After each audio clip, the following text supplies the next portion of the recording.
Hi, I'm Kate, and thanks for tuning in. I want to talk about something today that often prevents women from speaking up in the workplace, and I call it the unspoken obstacle.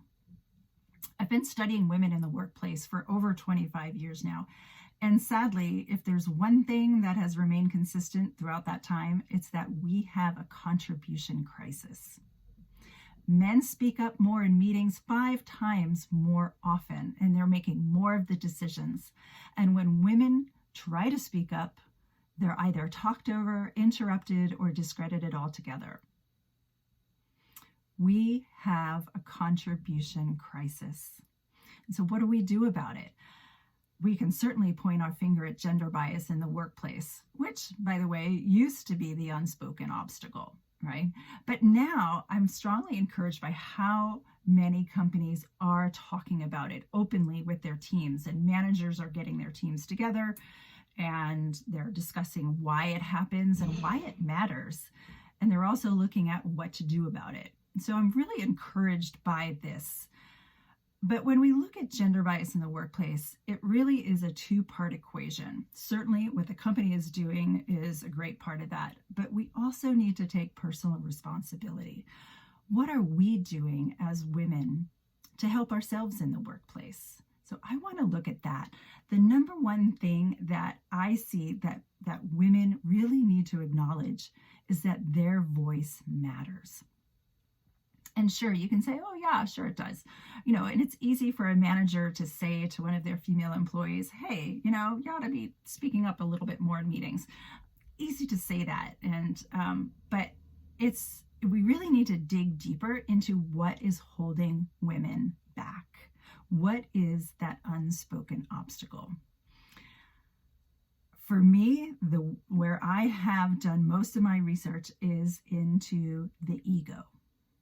So I want you to think, I know what you're thinking. So let's take everything that you think about ego and set it aside for now, because often when I talk about ego, the first thing people think about is big ego, right? The big arrogant ego. But I want you to think about ego as a volume control knob.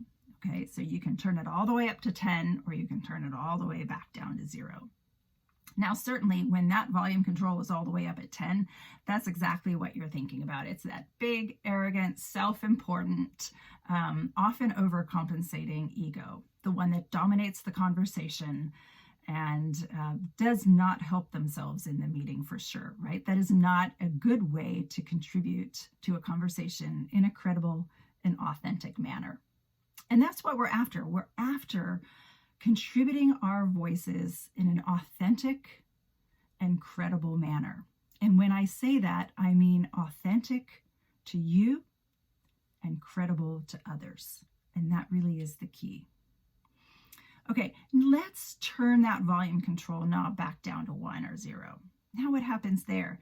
This is the undercharged ego. This is the ego that brings up all those fears and anxieties and self-limiting beliefs. This is the ego that says, hey, you know what? Keep quiet. You don't know enough, or you're not good enough, right? That's that undercharged ego. So the big question now is, how do we function at that middle of the dial, at that 4, 5, or 6? How can we get there? And we really have to explore what the ego is doing at both ends of that spectrum. Because what's happening at a 0 and what's happening at 10 is exactly the same. We are worried about impressing others, right? So let that sink in for a moment. We are worried about impressing others at a 0 and at a 10. And when we're worried about impressing others, these things happen. We either clam up because we think all those thoughts, right, the self-limiting beliefs that the undercharged ego is telling us, or we dominate the conversation in an ineffective way and overcompensate, right, up at that 10. So what does it take to function at a 4, 5, or 6? For me, I would like you to think of ego as self and think about thinking about self less and thinking about trust in self more. Okay, so we're not going to think about ourselves. we're going to think trust in self. Because when we really trust in ourselves and trust in our own abilities, then we have the freedom of our voice, right? We're not worried about impressing anymore. We're just thinking about expressing our thoughts and our beliefs in a manner that is effective and certainly is authentic and credible. Now, these are the types of things that I talk about in my Grounded in Strength program. But to get you started, what I'd like you to do right now is get out a little piece of paper and write on it 2 words, impress and express. Put impress on one side and flip it over and put express on the other.